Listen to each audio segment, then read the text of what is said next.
நம்ம காய்கறி பழத்தூளெல்லாம் காய வச்சுருக்கிறதெல்லாம் எடுத்துகிட்டு வந்து வீட்டில் ஒரு மூடி போட்டு மேலே ஹோல்ஸ் போட்டுக்குங்க, சுற்றி வரமும் ஓட்டை போட்டுக்குங்க. அப்போ தான் காற்று கிடைக்கும்.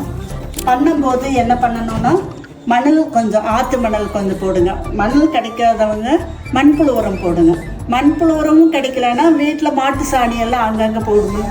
அந்த சாணி எடுத்துகிட்டு வந்து கொஞ்சம் லைட்டாக தண்ணி தெளித்து களைச்சி விட்டு போடணும். 4 நாளைக்கு ஒருக்கா நீங்கள் வேஸ்ட்டு காய்கறி வேஸ்ட்டுகளை எடுத்து காய வச்சு அதை போட்டு கலக்கி விட்டிங்கன்னா உங்களுக்கு இந்த ட்ரம்மு எப்போ நிறையுதோ அது வரைக்கும் விட்டுருங்க.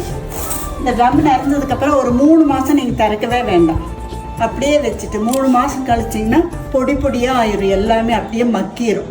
அதை எடுத்து நீங்கள் வெயிலில் காய வச்சு இப்படி ஸ்டோர் பண்ணிட்டீங்கன்னா செடிகளுக்கு உரத்துக்கு வராது.